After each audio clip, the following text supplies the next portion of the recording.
कहानी की शुरुआत एक लैब से होती है जहां नॉर्मल ह्यूमन और मॉडिफाई ह्यूमन साथ में रहा करते थे और उनके ऊपर एक्सपेरिमेंट और टेस्ट भी किए जाते थे। ये मॉडिफाई ह्यूमन दरअसल एलियन रेफ्यूजीज थे जो अर्थ पर कुछ समय से रहते आ रहे हैं और इनके बीच में एक सुंदर सी लड़की झील भी थी जिसके ब्लू हेयर थे, साथ ही उसके प्योर व्हाइट स्किन थी। उसको यहाँ पर बंधक बना के रखा गया था। ये मॉडिफाई ह्यूमन यहाँ पर कैसे आए यह बात आपको आगे पता चलेगी। यहाँ से झील भागने की कोशिश करती है लेकिन गार्ड उसे पकड़कर हॉस्पिटल भेज देते हैं जहां न्यूली मॉडिफाइड लोगों पर टेस्ट होते हैं और यह समय साल 2095 का होता है। हम देख पाते हैं कि न्यूयॉर्क सिटी के ऊपर अचानक एक पिरामिड अपेयर हो गया है और वो एयर में था। उस पिरामिड के अंदर एंशिप्ट इजिप्शियन गॉड हॉरस थे। हॉरस को स्वर्ग के बाकी गॉड ने पनिशमेंट देकर भगा दिया था। वो गॉड हॉरस को 7 दिन की मोहलत देते हैं जिसमें हॉरस को अर्थ पर किसी एक लड़की को प्रेग्नेंट करना था। तभी उस बच्चे के रूप में हॉरस का रीबर्थ होगा और वो वापस स्वर्ग में आ जाएगा। लेकिन धरती पर इस तरह की लड़की ढूंढना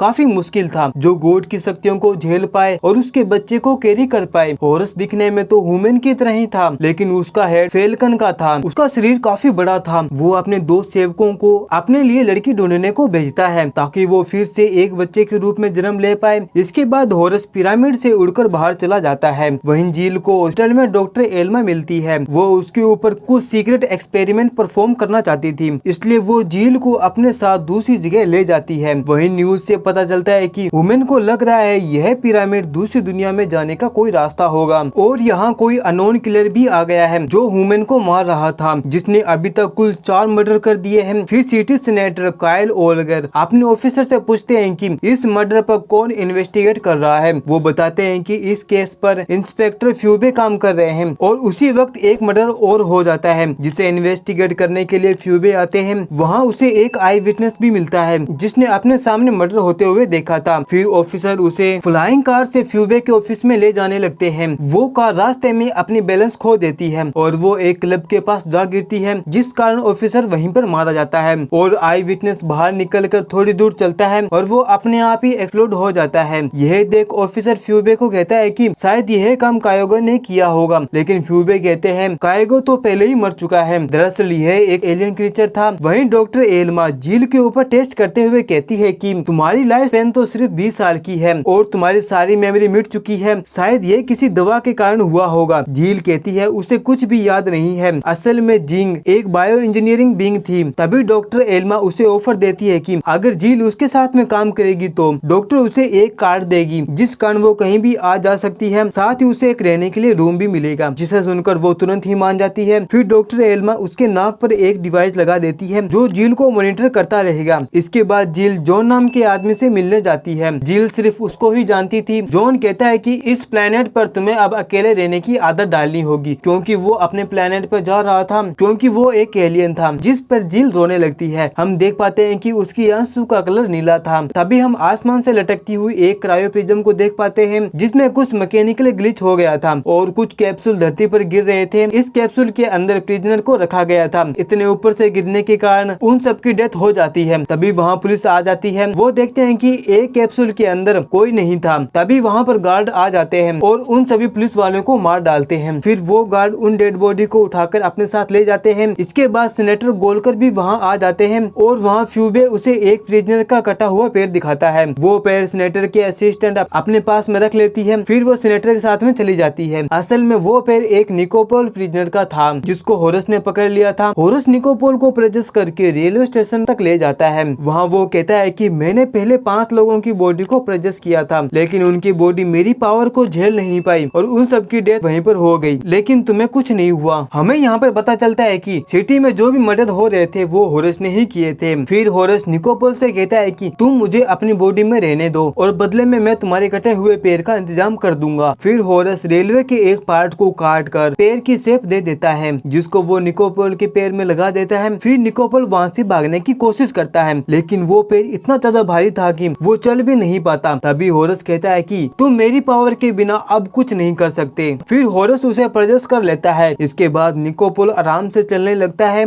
जिसके अंदर हॉरस था। वहीं झील अपने रूम में एक ब्लू कलर की टेबलेट खा रही होती है और पूरे दिन में किए हुए चीजों को नोट करने लगती है जो उसे डॉक्टर एल्मा ने ही कहा था। वहीं निकोपोल के पीछे पुलिस पड़ जाती है। फिर निकोपोल बचने के लिए एक बिल्डिंग पर चढ़ जाता है और नीचे कूद जाता है। वो हॉरेस की फ्लैटिंग पावर के कारण उड़ जाता है। वहीं लिएन सीनेटर से कहती है कि यह कटा हुआ पैर किसी और का नहीं बल्कि निकोपोल का है। यह बात सुनकर सीनेटर घबरा जाता है। दरअसल सीनेटर और उसके फादर इलीगल काम किया करते थे। साथ में वो लोग एलियन पर छुपकर एक्सपेरिमेंट भी किया करते थे। यह बात निकोपोल को पता चल जाती है। इस कारण वो निकोपोल को इन प्रिजन कर दिया था। फिर सीनेटर निकोपोल को मारने को कहता है वरना उनके सारे राज खुल जाएंगे। वही निकोपोल को हम क्लब में देख पाते हैं जो अपने अंदर हॉरेस से बात कर रहा था। हॉरेस बताता है कि यहाँ पर एक ब्लू हेयर वाली लड़की आएगी। यहाँ पर वो लड़की कोई और नहीं बल्कि जील होती है। जील कहीं जाकर स्पेस सूट पहनती है और स्पेस में जाकर जॉन से मिलती है। जॉन कहता है वो धरती से जाने वाला है। अब धरती ही जील का घर है। तुम जो ब्लू टेबलेट खाती हो वो तुम्हारे पास्ट को बुलाने में हेल्प करेगा और धीरे धीरे तुम इंसान में बदल जाओगी। इसके बाद जील क्लब में आ जाती है। फिर निकोपोल उससे बात करने की कोशिश करता है। यह सब वहाँ खड़ा एक आदमी रिकॉर्ड कर रहा होता है। निकोपोल जील से कहता है कि वो उसको घर पे छोड़ देगा लेकिन जील मना कर देती है। तभी निकोपोल के अंदर से हॉरेस कहता है कि तुम्हारे पास कोई और रास्ता नहीं है। फिर जील हिप्नोटाइज हो जाती है। फिर जील निकोपोल के साथ में होटल की तरफ निकल जाती है। वो आदमी जो उन दोनों पर नजर रख रहा था वो कार में बैठा। इस कार में एक कायोग मॉडिफाई क्रिएचर बैठा हुआ था जिसको सीनेटर ने निकोपोल को मारने के लिए भेजा था। फिर कायोगो उस आदमी के दिमाग से रिकॉर्डिंग डिवाइस निकाल कर मार देता है। वही निकोपोल होटल में जील के साथ में इंटीमेट हो जाता है। अगले दिन जील को उसके बेड पर एक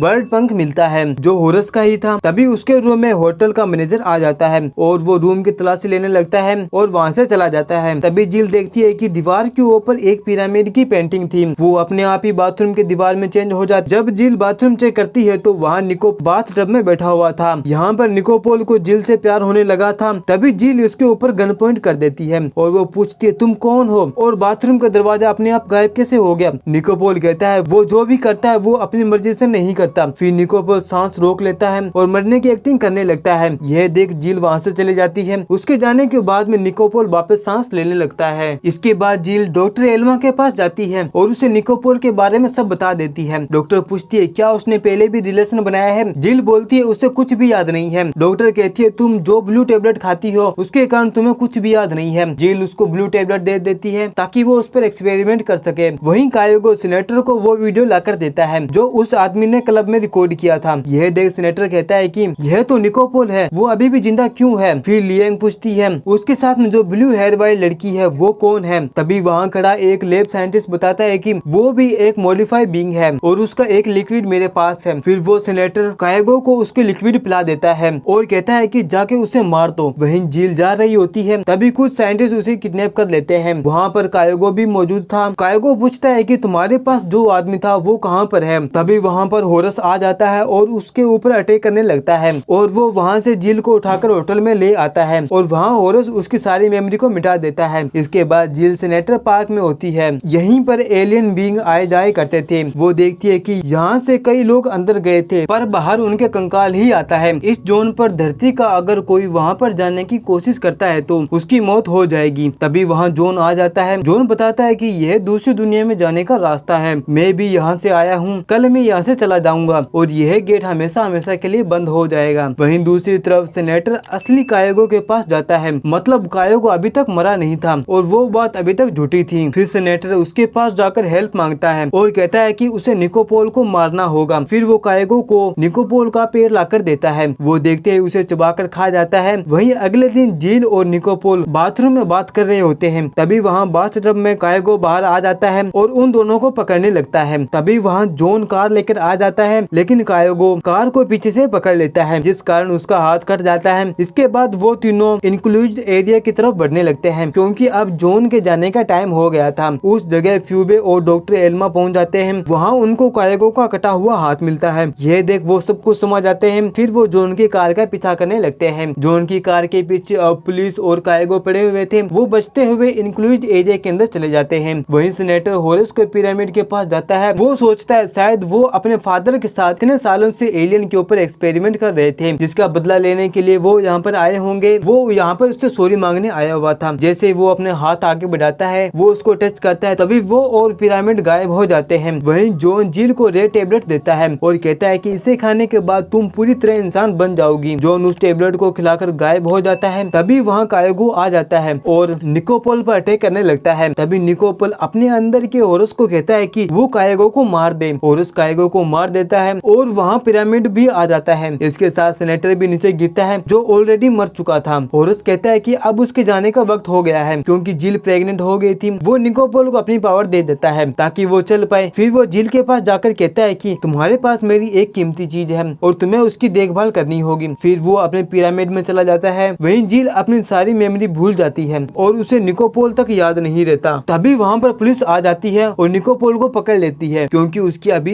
1 साल की सजा बाकी थी और डॉक्टर एल्मा जिल को अपने साथ ले जाती है। फिर 1 साल बाद निकोपोल जिल से मिलने आता है। उसका एक बेबी भी हो गया था जो एक ब्लू फ्लैगन था जो होरस का ही रीबर्थ था। इसके बाद दोनों बात करने लगते हैं। हमें दोनों की बातों से पता चलता है कि आगे ये कपल बनेंगे। मूवी के एंडिंग सीन में हम होरस को देखते हैं जो अपने पिरामिड में आखिरी सांस ले रहा था। वो यहाँ इमोर्टल हो गया था क्योंकि वो अब रीबर्थ ले चुका था। और इसी के साथ ये मूवी यहीं पर समाप्त होती है। आपको ये मूवी कैसी लगी? अच्छी लगी तो वीडियो को लाइक, चैनल को सब्सक्राइब जरूर करें। जब तक मिलते हैं अगली वीडियो में, जब तक के लिए बाय बाय।